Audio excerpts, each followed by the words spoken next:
Hello everyone, welcome back to my YouTube channel. आज हम पढ़ने वाले हैं विलाई एंड माइक्रोविलाई के बारे में। इसके साथ ही हम देखेंगे कि ये किस तरह से हमारे जो न्यूट्रिएंट्स हैं उनको ये एब्जॉर्ब करते हैं। मतलब ओवरऑल हम बात करने वाले हैं स्मॉल इंटेस्टाइन में पाए जाने वाले विलाई एंड माइक्रोविलाई के बारे में और उसके एब्जॉर्प्शन के बारे में। साथ में हम उसके बाद से देखेंगे कि जो हमारा जो यहाँ पे लार्ज इंटेस्टाइन होता है, इसमें फूड का डाइजेशन होता है या नहीं होता है, या फिर कौन से प्रोसेस हमारे लार्ज इंटेस्टाइन में होते हैं। तो हम यहाँ पे स्टार्ट करेंगे। सबसे पहले हम बात कर लेंगे यहाँ पे विलाई एंड माइक्रोविलाई की। उससे पहले हम देख लेते हैं कि जो भी फूड हम खाते हैं उनका प्रॉपर जो डाइजेशन होता है, मतलब जो भी खाना आपने खाया उसमें से न्यूट्रिएंट्स को अलग किया गया। तो ये न्यूट्रिएंट्स क्या क्या होते हैं? एक तो आप प्रोटीन लेते हैं, सेकेंड थिंग आप यहाँ पे कार्बोहाइड्रेट एंड फैट्स यहाँ पे हमारी बॉडी में जाता है हमारे फूड के थ्रू। इसमें क्या होता है कि हमारा जो फैट है वो फैटी एसिड एंड ग्लिसरॉल में टूट जाता है। मतलब इसका जो सिंपल फॉर्म या फिर सिंपलर फॉर्म आप कह सकते हैं, हमारे फैट का क्या होता है, फैटी एसिड एंड ग्लिसरॉल।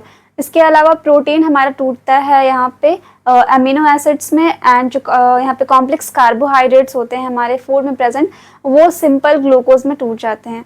तो आपके न्यूट्रिएंट्स आपको क्या क्या मिलते हैं यहाँ पे? अमीनो एसिड जो कि प्रोटीन से मिलता है, सेकेंड यहाँ पे आपको ग्लिसरॉल एंड फैटी एसिड्स मिलते हैं, वो आपको फैट से मिलता है, एंड जो यहाँ पे ग्लूकोज होता है वो आपके कॉम्प्लेक्स शुगर या फिर कार्बोहाइड्रेट से हमें मिलते हैं। तो ये जब आपको फाइनली जब ये प्रोडक्ट आपको मिल जाता है तो तब इनका क्या होता है, इनको सेल तक पहुंचाना होता है, और इन्हें सेल तक पहुंचाने का काम हमारे ब्लड वेसल्स करते हैं, ब्लड कैपिलरीज करती है। और इनको एक साथ जब यहाँ पे एब्जॉर्प्शन का काम चलता है तब ये जितनी भी कैपिलरीज होती है या फिर जो हमारा लिम्फेटिक सिस्टम होता है, ये साथ में एक साथ मिलकर क्या करते हैं, जितने भी न्यूट्रिएंट्स हमारे स्मॉल इंटेस्टाइन में प्रेजेंट होते हैं, हमारे जो फूड है उनसे जितने ये अलग हुए रहते हैं, उनको ये इकट्ठे क्या करते हैं, इन्हें एब्जॉर्ब करते हैं। और इसका एब्जॉर्प्शन का काम होता है हमारे विलाई एंड माइक्रोविलाइज का। तो ये एब्जॉर्ब करते हैं और ये डायरेक्ट हमारे ब्लड में चला जाता है, एंड जो फैट्स होता है ये हमारे ब्लड में नहीं जाता है। मैंने आपको पिछले के वीडियो में बताया था कि हमारे जो ब्लड वेसल्स होती हैं वो फैट को नहीं ले जाती है, तो इनको ले जाते हैं लैक्टियल्स, या फिर आप कह सकते हैं सिंपल भाषा में आप समझ सकते हैं कि जो हमारे लिम्फेटिक कैपिलरीज होती है वो फैट को ट्रांसपोर्ट करती है हमारे पूरे बॉडी में। तो ये प्रोसेस यहाँ पे होता है, मतलब एब्जॉर्प्शन के बाद से जितनी भी चीज़ें एब्जॉर्ब हुई है वो हमारे ब्लड स्ट्रीम में जाती है।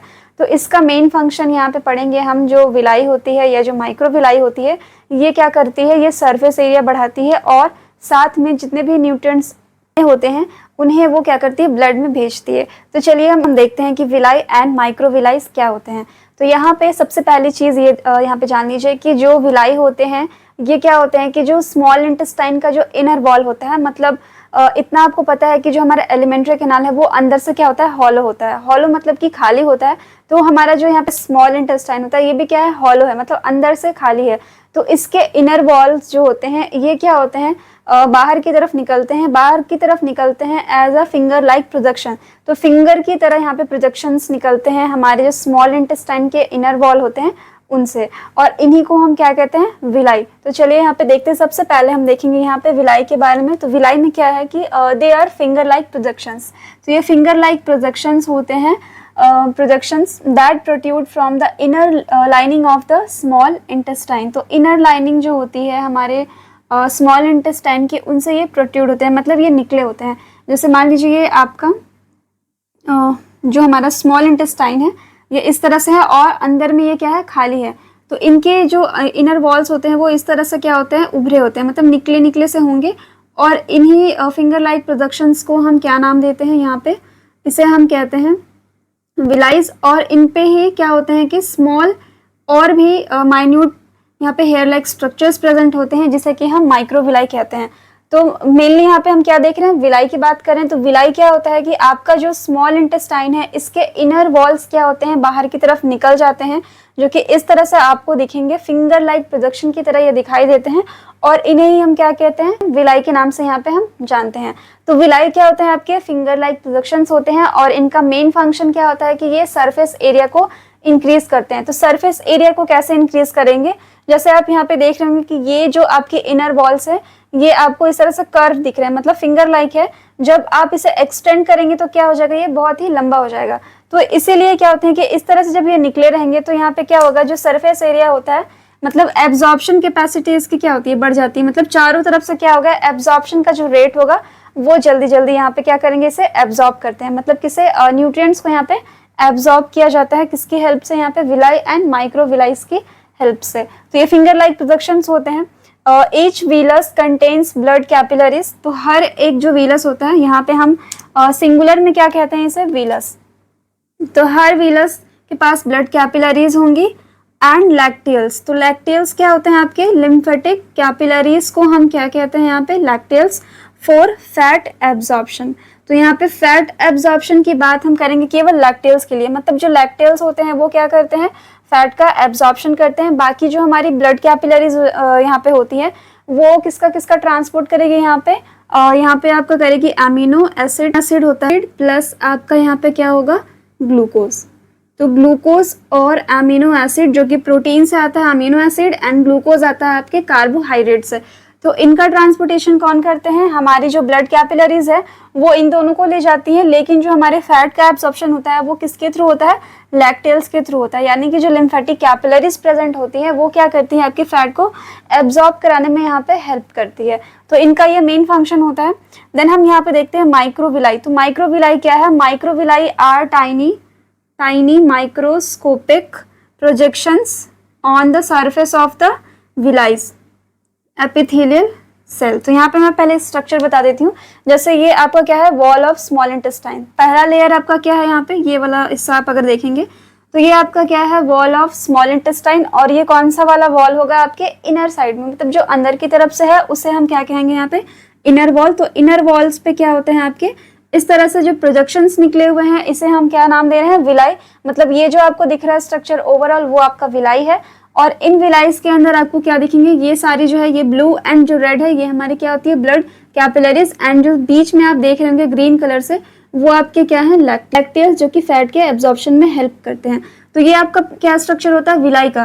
तो इसकी जो इनर लाइनिंग होती है, मतलब आप विलाई की बात कर लीजिए या फिर स्मॉल इंटेस्टाइन की वॉल की बात कर लीजिए, तो इनमें क्या होते हैं, छोटे छोटे आपको एपिथेलियल सेल मतलब मिलेंगे आपको, किस पे, आपकी जो इनर लाइनिंग है उस पे।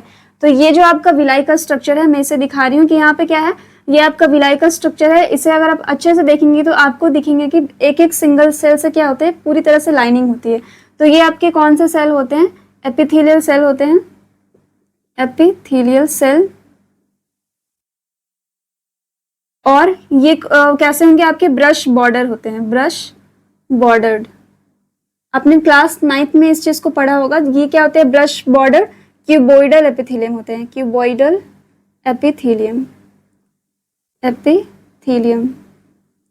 तो इन्हें हम क्या कहते हैं, ब्रश बॉर्डर क्यूबॉइडल एपिथेलियम, क्योंकि ये क्यूब लाइक स्ट्रक्चर होते हैं। मतलब एक एक सिंगल सेल जो आप देखेंगे इस एपिथेलियल सेल की, वो आपका कैसा होता है, क्यूब की तरह होता है। इसीलिए हम इसे क्या कहते हैं, क्यूबॉइडल एपिथेलियम।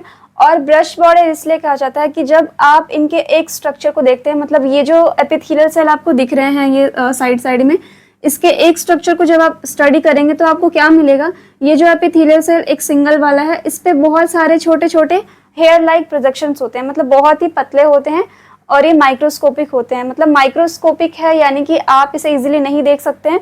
तो ये क्या होते हैं, ये माइक्रोविलाइज आपके हर एक एपिथेलियल सेल पे क्या होंगे, निकले से दिखेंगे। और ये हेयर लाइक स्ट्रक्चर्स होते हैं, मतलब बहुत ही और ये महीन होते हैं। तो ये आपको जो यहाँ से निकले से दिख रहे हैं, ये क्या है, आपकी माइक्रोविलाइज। तो विलाई के ऊपर क्या होता है, आपका माइक्रोविलाई होता है। और ये माइक्रोविलाई फर्दर क्या करते हैं, और अच्छे से एब्जॉर्प्शन कराने में यहाँ पे ये हेल्प करते हैं। तो माइक्रोविलाई फाइन स्ट्रक्चर्स होता है जो कि एब्जॉर्प्शन एरिया को इंक्रीज करता है, ताकि जितने भी न्यूट्रिएंट्स यहाँ पे प्रेजेंट होंगे उनका जो एब्जॉर्प्शन रेट होगा वो ज़्यादा होगा। मतलब ज़्यादा से ज़्यादा एब्जॉर्ब कराने के लिए माइक्रोविलाइज क्या करते हैं, यहाँ पे हेल्प करते हैं। तो माइक्रोविलाइज आपके किस पे होंगे, एपिथेलियल सेल पे प्रेजेंट होंगे। और किसके एपिथेलियल सेल पे, जो विलाई होती है उसके एपिथेलियल सेल पे आपको क्या देखने को मिलता है, माइक्रोविलाई। तो ये पूरा ओवरऑल आपका स्ट्रक्चर होता है। तो यहाँ पे जो माइक्रोविलाई मैंने लिखा है, इसमें क्या है कि ये टाइनी और माइक्रोस्कोपिक प्रोजेक्शंस है। और किससे निकलते हैं, ये आपके surface of the villi's epithelial cell. तो ये चीज आपको क्लियर हो गई होगी। इस फिगर में आपने देखा कि ये विलाई होता है। इसके बाद हम इसके एपिथेलियल सेल की बात करते हैं, और इसी एपिथेलियल सेल पे आपके क्या होते हैं, माइक्रोविलाई प्रेजेंट होते हैं। तो जो भी स्मॉल इंटेस्टाइन में विलाई एंड माइक्रोविलाई प्रेजेंट होते हैं, ये क्या करते हैं, ओवरऑल आपके एब्जॉर्प्शन रेट को ये बढ़ाते हैं।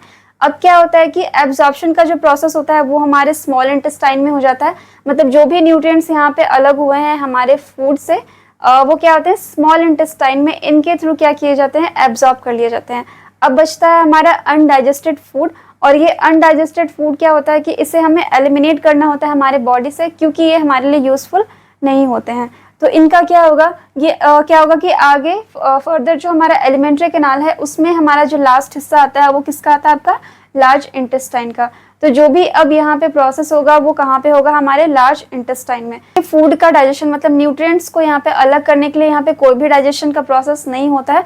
यहाँ पे आपका क्या फंक्शन होगा, यहाँ पे हम देखेंगे in large intestine the primary digestive function की अगर बात करेंगे कि हमारा लार्ज इंटेस्टाइन क्या करता है, तो ये क्या करेगा, एब्जॉर्प्शन ऑफ वाटर, तो ये वाटर का एब्जॉर्प्शन करेगा, and electrolytes from the remaining undigested food matter. तो ये क्या करता है कि हमारे फूड में क्या होता है, वाटर भी प्रेजेंट होते हैं एंड इलेक्ट्रोलाइट्स भी होते हैं। तो यहाँ पे क्या होता है कि हम सारे वाटर को यहाँ पे लॉस नहीं कर सकते हैं, यहाँ पे लूज नहीं कर सकते हैं वाटर को, इसीलिए क्या होता है कि यहाँ पे क्या होता है जितने भी एक्सेस वाटर हमारे अनडाइजेस्टेड फूड में प्रेजेंट होते हैं उन्हें हमारा जो लार्ज इंटेस्टाइन होता है वो क्या करता है, वापस से एब्जॉर्ब कर लेता है, और ये एब्जॉर्ब करके हमारे बॉडी में चला जाता है, एंड जो भी इलेक्ट्रोलाइट्स प्रेजेंट होते हैं हमारे इस अनडाइजेस्टेड फूड मैटर में वो भी क्या कर लिए जाएंगे, यहाँ पे लार्ज इंटेस्टाइन के द्वारा एब्जॉर्ब कर लिए जाएंगे। तो वाटर एंड इलेक्ट्रोलाइट्स को क्या कर रहा है यहाँ पे, अनडाइजेस्टेड फूड से यहाँ पे फिर से इसका एब्जॉर्प्शन कौन कराता है, हमारा लार्ज इंटेस्टाइन। तो इसका प्राइमरी फंक्शन ये होता है। देन क्या है कि गट बैक्टीरिया ऑल्सो प्ले, जो गट में हमारे बैक्टीरिया प्रेजेंट होते हैं, मतलब जितने भी गुड बैक्टीरियाज होते हैं वो क्या करते हैं, also play a role by fermenting some of the undigested material and synthesising vitamins like vitamin K.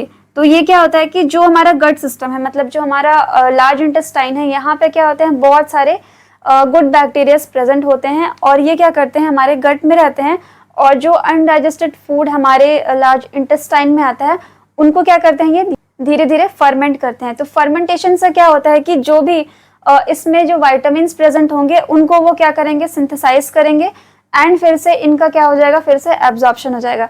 तो मतलब आप कह सकते हैं कि विटामिन्स जो यहाँ पे बनते हैं उनको भी हमारा जो लार्ज इंटेस्टाइन है वो एब्जॉर्ब करता है, और हमारे ब्लड में हमारे बॉडी के लिए, मतलब बॉडी के यूज के लिए हमारे ब्लड स्ट्रीम में भेज देता है। तो ओवरऑल कह सकते हैं कि वाटर एंड इलेक्ट्रोलाइट्स यहाँ पे एब्जॉर्ब हो रहे हैं, और जो गुड यहाँ पे बैक्टीरिया हमारे गट सिस्टम में प्रेजेंट होते हैं ये अनडाइजेस्टेड फूड से क्या करते हैं, मतलब फिर से इसे फर्मेंटेशन करेंगे, और इनसे क्या बनाते हैं, आपके विटामिन्स बनाते हैं लाइक विटामिन के, जो कि हमारे लिए क्या होता है, इंपॉर्टेंट होता है।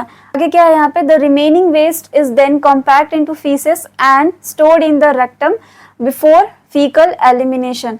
तो यहाँ पे क्या होता है कि अब जितना भी अनडाइजेस्टेड वेस्ट बच गया, मतलब जिसका अब हमारे बॉडी को कोई भी काम नहीं है, उन्हें क्या किया जाएगा, फर्दर इसे आगे भेजा जाएगा। हमारा जो लार्ज इंटेस्टाइन होता है उसका एक पार्ट होता है हमारा कौन सा, यहाँ पे रेक्टम। तो रेक्टम हमारे लार्ज इंटेस्टाइन का एक पार्ट है, और जितने भी अब यहाँ पे अनडाइजेस्टेड फूड बच जाते हैं वो किस में चेंज हो जाते हैं, हमारे फीसेस में। तो फीसेस यहाँ पे क्या होता है कि फर्दर जाके हमारे रेक्टम में क्या होता है, स्टोर हो जाता है, और जैसी नीड होती है उस हिसाब से इस वेस्ट का या फिर जो फीकल मैटर है इनको हमारे बॉडी से एलिमिनेट कर दिया जाता है। तो ये पूरा प्रोसेस होता है कि हमारा जो फूड है वो हमारे माउथ से लेकर हमारे एनस तक किस तरह से ये इसकी जो जर्नी होती है, मतलब आप कह सकते हैं कि हमारे फूड से ये न्यूट्रिएंट्स को किस तरह से एब्जॉर्ब करता है हमारे बॉडी के लिए, एंड जितने भी वेस्ट आपके बच जाते हैं उन्हें फिर फीसेस में चेंज कर दिया जाता है, एंड फाइनली इसे हमारी बॉडी क्या कर देती है, एलिमिनेट कर देती है। तो ये प्रोसेस आपका आता है पूरे डाइजेशन में, मतलब जो हमारा डाइजेस्टिव सिस्टम है वो हमारे डाइजेशन के प्रोसेस को यहाँ पे कंप्लीट करता है। तो अब हम क्या करेंगे, यहाँ पे जितने भी हमारे न्यूट्रिएंट्स एब्जॉर्ब हुए हैं हमारे ब्लड के थ्रू, तो आगे हम देखेंगे कि हमारा जो सर्कुलेटरी सिस्टम है एंड जो हमारा रेस्पिरेटरी सिस्टम है, इन जो न्यूट्रिएंट्स है इसका यूज़ किस तरह से करता है एनर्जी के फॉर्मेशन में। तो आई होप ये जो टॉपिक है आपको क्लियर हुआ होगा एंड समझ भी आया होगा। तो अगर आपको कोई भी डाउट या कन्फ्यूजन होता है यहाँ तक तो आप कमेंट सेक्शन में बता सकते हैं। So thank you so much for watching. Thank you.